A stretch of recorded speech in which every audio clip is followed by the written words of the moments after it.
இன்றைய நற்செய்தி யோவான் எழுதிய தூய நற்செய்தியிலிருந்து வாசகம்.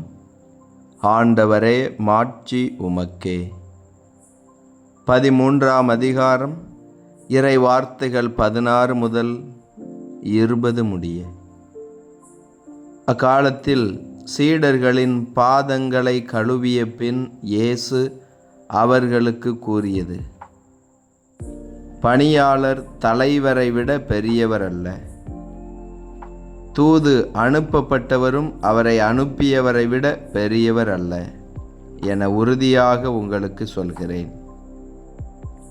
இவற்றை நீங்கள் அறிந்து அதன்படி நடப்பீர்கள் என்றால் நீங்கள் பேறு பெற்றவர்கள்.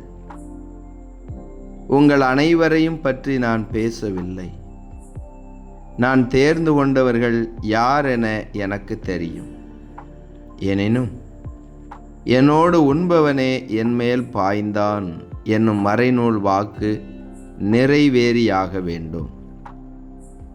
அது நிறைவேறும்போது இருக்கிறவர் நானே என்று நீங்கள் நம்புமாறு இப்போதே, அது நிறைவு பெறும் முன்பே அது பற்றி உங்களுக்கு சொல்லி வைக்கிறேன்.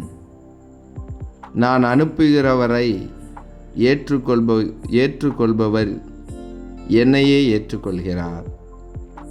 என்னை ஏற்றுக்கொள்பவர் என்னை அனுப்பியவரையே ஏற்றுக்கொள்கிறார் என உறுதியாக உங்களுக்கு சொல்கிறேன். ஆண்டவரின் அருள்வாக்கு. கிறிஸ்துவே, உமக்கு புகழ். ஆண்டவர் இயேசுவில் அன்பார்ந்த இறைமகன் கேத்தலிக் டிவி நேயர்களே, உங்கள் அனைவரையும் உயிர்த்த நம் ஆண்டவர் இயேசு கிறிஸ்துவின் பெயரில் அன்போடு வாழ்த்துகிறேன். உங்கள் அனைவருக்காகவும் நான் திருப்பலி ஒப்பு கொடுத்து சிறப்பாக ஜெபம் செய்கிறேன். பாஸ்கா காலத்தின் இந்த நாளில் நம் ஆண்டவர் இயேசு சொல்லுகிறார்: நான் அனுப்புகிறவரை ஏற்றுக்கொள்பவர் என்னையே ஏற்றுக்கொள்கிறார். ஆண்டவர் தன்னுடைய சீடர்கள் திருத்தூதர்களின் பாதங்களை கழுவிய பின்பாக இதை சொல்லுகிறார். ஒரு பணியாளர் பாதங்களை கழுவும் அளவிற்கு தாழ்ச்சியோடு இருக்க வேண்டும். அதுவே இயேசுனுடைய தலைமை பண்பு. தலைவர் என்பவர், நல்ல ஆயன் என்பவர் ஆடுகளுக்காக உயிரை கொடுக்கும் அளவிற்கு தன்னையே அர்ப்பணிக்க வேண்டும், தாழ்ச்சியோடு இருக்க வேண்டும். இயேசுவின் பணியாளர்கள் இப்படிதான் இருக்க வேண்டும். உலக நாடுகளின் தலைவர்களெல்லாம் மக்களை அடக்கி ஆள நினைக்கிற பொழுது, அதிகாரம் கொண்டு மக்களை ஒடுக்கி தங்களுடைய கட்டுப்பாட்டிலே வைக்க வேண்டும் என்று நினைக்கிற பொழுது, புரட்சிகரமாக வரலாற்றிலே முதல் முறையாக தாழ்ச்சியோடு கூடிய ஒரு தலைமை பண்பை இயேசு கற்றுக் கொடுக்கிறார். தலைவர் தொண்டராய் இருக்க வேண்டும் என்று சொல்கிறார். மானிட மகனோ தொண்டு ஏற்பதற்கல்ல, தொண்டு ஆற்றுவதற்கே வந்தேன் என்று சொல்கிறார். இப்படி தாழ்ச்சி தலைமை பண்பை கற்றுக் கொடுத்த ஆண்டவர் இயேசு தன்னுடைய சீடர்களின் பாதங்களை கழுவி ஒரு முன்மாதிரியாக இருந்த இயேசு, நான் அனுப்புகிறவரை ஏற்றுக்கொள்பவர் என்னையே ஏற்றுக்கொள்கிறார் என்று சொல்லுகிறார். என் அன்பு சகோதர சகோதரிகளே, கடவுளால் தேர்ந்து கொள்ளப்பட்டு கடவுளால் அனுப்பப்பட்ட சீடர்களை இன்று நாம் ஏற்றுக்கொள்கிறோமா? இவர் கடவுளுடைய பணியாளர். இவரை கடவுளே அனுப்பி வைத்திருக்கிறார். நான் இவருக்கு செவி சாய்க்கிற பொழுது கடவுளுக்கே செவி சாய்க்கிறேன் என்ற நம்பிக்கை நம்மிடத்தில் இருக்கிறதா?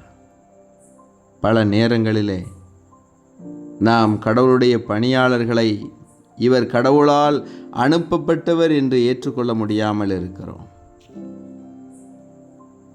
நான் அனுப்புகிறவரை ஏற்றுக்கொள்பவர் என்னையே ஏற்றுக்கொள்கிறார் என்று சொல்லுகிறார். ஆம் அன்பு சகோதர சகோதரிகளே, நாம் இயேசுவின் பணியாளர்களை ஏற்றுக்கொள்ளுகிற பொழுது இயேசுவையே ஏற்றுக்கொள்ளுகிறோம். இப்படியாக அனுப்பப்பட்டவர்கள், இயேசுவின் பணியாளர்கள், இவர்களுடைய தாழ்ச்சியை குறித்து, ஆண்டவர்களுடைய மேன்மையை குறித்து இன்றைய நாளிலே சொல்லிக் கொடுக்கிற பொழுது, தூது அனுப்பப்பட்டவரும் அவரை அனுப்பியவரை விட பெரியவர் அல்ல என உறுதியாக உங்களுக்கு சொல்லுகிறேன் என்றும் சொல்லுகிறார். என் அன்பு சகோதர சகோதரிகளே, இயேசுவின் பணியாளர்களை ஏற்றுக்கொள்வது இயேசுவே ஏற்றுக்கொள்வது. எனவே நாம் பணியாளர்களை இயேசுவை போல பார்க்கிறோம், அவர்களுக்கு உயரிய மதிப்பு கொடுக்கிறோம். இந்த நிலையிலே அனுப்பியவரை நாம் மறந்துவிடக்கூடாது. ஆண்டவர் இயேசுவை மறந்துவிடக்கூடாது. நாம் எல்லாம் அவருடைய பணியாளர்கள், தொண்டர்கள், பணிவிடை புரியவே வந்திருக்கிறோம். மக்களெல்லாம் எனக்கு வணக்கம் செலுத்துகிறார்கள், என்னை புகழ்ந்து பேசுகிறார்கள் என்பதற்காக மக்களை முட்டாள் என்றும் கடவுளை மறந்துவிட்டும் இருப்பது முழுக்க முழுக்க கடவுளுக்கு எதிரான செயல். நாம் இயேசுவை சுமந்து செல்லக்கூடிய கழுதை குட்டிகள் தான். ஐயோ, எல்லோரும் என்னை மதிக்கிறார்களே, நான் திறமை வாய்ந்தவன், நான் ஆற்றல் வாய்ந்தவன், எல்லாம் எனக்கு தெரியும், எனவேதான் இந்த மக்கள் என்னை கொண்டாடுகிறார்கள். அப்படி அல்ல. நாம் இயேசுவை சுமந்திருக்கிறோம், இயேசு ஆண்டவரால் அனுப்பப்பட்டிருக்கிறோம். அவருக்கு தான் இந்த மதிப்பும் மரியாதையும். இன்று பல நேரங்களிலே நாம் கடவுளை மறந்து விடுகிறோம். என் அன்பு சகோதர சகோதரிகளே, கடவுள் அனைத்தையும் கடந்தவர், நமக்கு உள்ளாக இருப்பவர், அன்பு நிறைந்தவர். எனவே அவருக்கு உரிய இடத்தை கொடுத்து, அவருக்குரிய முக்கியத்துவத்தை கொடுத்து தாழ்ச்சியோடு இருப்போம். ஆண்டவர் நம்மை ஆசீர்வதிப்பார், உயர்த்துவார். இயேசுவுக்கே புகழ், மரியே வாழ்க. மன்றாடுவோமாக. எங்களை தேர்ந்தெடுத்த அன்பின் ஆண்டவரே, உம்மை போற்றி புகழ்ந்து உம்மை ஆராதிக்கிறோம், உமக்கு நன்றி செலுத்துகிறோம். இந்த புதிய நாளை தந்ததற்காக நன்றி. ஆண்டவரே, எங்களோடு தங்கும், எங்களை ஆசீர்வதியும். எங்கள் மத்தியில் பிரசன்னமாக இருந்து எங்கள் ஒவ்வொருவரையும் வழி நடத்துவீராக.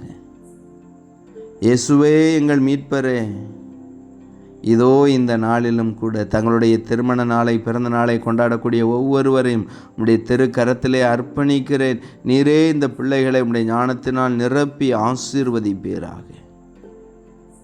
இயேசுவே ஆண்டவரே, இதோ உம்மால் அனுப்பப்பட்டவர்களை நாங்கள் நம்பிக்கையோடு ஏற்றுக்கொள்ளவும், உம்முடைய அருளை ஆசீர்வாதத்தை பெற்றுக்கொள்ளவும் எங்களுடைய நம்பிக்கையை அதிகரிக்க செய்யும். இயேசுவே ஆண்டவரே, உம்முடைய பிரசன்னத்தினால் எங்களை நீர் பாதுகாத்து வழி நடத்தும். எங்கள் பயணங்களில் முன்னும் பின்னும் இடமும் வளமுமாய் உங்களுடைய பிரசன்னம் இருந்து வழிகள் நடத்தட்டும். எங்களுடைய முயற்சிகளையும் நாங்கள் எடுக்கக்கூடிய முடிவுகளையும் ஆசீர்வதித்து தாரும். ஆண்டவரே, இந்த நாள் வெற்றியின் மகிழ்ச்சியின் ஆசீர்வாதத்தின் நாளாய் அமைவதாக. நீரே எங்களோடு இருந்து எங்களை ஆளி நடத்தும். ஒவ்வொரு குடும்பத்திலும் இயேசுவே ஆண்டவரே, நீர் தரக்கூடிய அமைதி, சமாதானம், ஒற்றுமை நிலைத்திருக்கட்டும். இதோ இந்த நாளிலும் கடன் பிரச்சனைகளிலிருந்தும் தீய பழக்க வழக்கங்களிலிருந்து நம்முடைய பிள்ளைகளுக்கு விடுதலை தாரும்.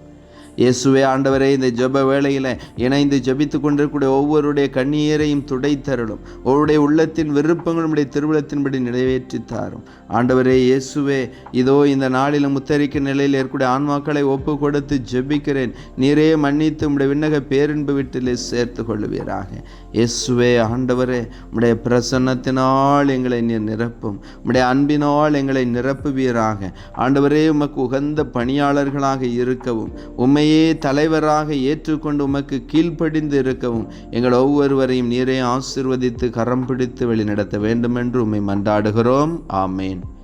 இறைவனுடைய எல்லா புனிதர்களை எங்களுக்காக வேண்டிக் கொள்ளுங்கள். அனைத்து காவல் தூதர்களை எங்களுக்காக வேண்டிக் கொள்ளுங்கள். எல்லாம் வல்ல இறைவன், தந்தை, மகன், தூய ஆவியானவர் உங்கள் ஒவ்வொருவரையும் ஆசீர்வதிப்பாராக. ஆமேன்.